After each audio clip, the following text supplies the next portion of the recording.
Every country on earth is in debt. The United States owes $38 trillion. Japan owes $9 trillion. The entire planet owes $315 trillion, 3 times the size of the global economy. But here's the paradox that should terrify you. If everyone owes money, who exactly is owed? The answer isn't what you think. Because when you follow the chain of creditors, when you track who actually holds the debt, you discover something disturbing. The world doesn't owe money to anyone in particular. It owes money to itself. But 4 men, 4 bankers across 3 centuries, designed it that way, deliberately. They built a system where debt can never be repaid, where governments borrow forever, where interest flows eternally upward, and where the people who designed the trap profit from every payment, every crisis, every bailout.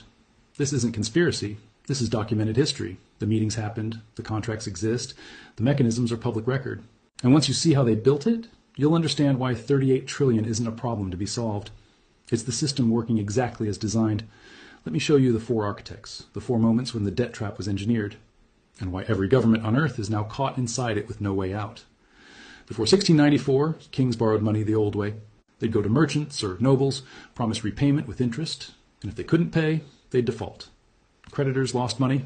Kings borrowed from someone else. It was risky for lenders and embarrassing for kings, but it was contained. Debt was temporary, either repaid or defaulted. The system cleared. William Paterson changed everything.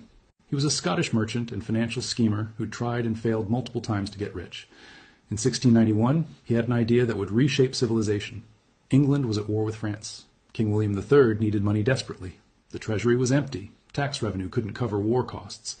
And traditional lenders were refusing new loans because England had defaulted before. Paterson approached the king with a proposal. He would organize a group of wealthy merchants to lend the government £1.2 million. That's about $300 million in today's money. A massive sum. But here's the innovation. The loan would never be repaid. Instead, the government would pay interest forever, 8% annually. And to manage this arrangement, Paterson proposed creating a new institution, the Bank of England. The mechanics were revolutionary. The merchant lenders would give their gold to the Bank of England. The bank would lend it to the government. The government would pay interest annually from tax revenue. And the bank would pay that interest to the merchant lenders. But here's the critical detail. The government wouldn't repay the principal, ever. The loan was permanent. Why would merchants accept this? Because the interest payment was guaranteed by Parliament. It was backed by the government's taxing power. As long as England could tax its citizens, the interest would flow. And the banknotes the lenders received in exchange for their gold could be traded. They were as good as money, better than money, because they paid interest. Parliament approved Paterson's scheme in 1694. The Bank of England was chartered. The merchants provided their gold. The government got its war funding.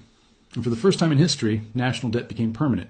Not a problem to solve, a feature of the system. And here's what nobody explains about why this was brilliant for the bankers. The government paid 8% interest annually on £1.2 million. That's £96,000 per year, forever. The merchants had essentially bought an annuity from the government. As long as England existed, as long as it could tax, the money flowed. And if they wanted their gold back, they could sell the banknotes to someone else. The debt was transferable but never repayable. But Paterson's real genius was what came next. The Bank of England was given the right to issue banknotes backed by the government's debt.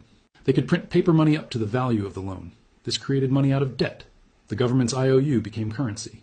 And the more the government borrowed, the more money could be created. This is the template. Government borrows, never repays principal, pays interest forever, and the debt itself becomes money. It's brilliant if you're a banker, catastrophic if you're a taxpayer, because you're paying interest on debt that will never disappear. Within 50 years, every major European power copied the model. France created the Banque Générale. The Netherlands already had sophisticated banking, but formalized government debt issuance. And by 1790, the newly independent United States adopted the same system. Alexander Hamilton, who we talked about before, explicitly modeled America's financial system on the Bank of England: permanent debt, interest paid from taxes, bonds traded as currency. Paterson died in 1719, not particularly wealthy, despite creating the Bank of England. But the system he built persists 331 years later. The Bank of England still exists. British government debt has never been paid off. It's been refinanced, rolled over, and expanded, but never eliminated. The debt trap was set in 1694, and every government since has walked into it willingly.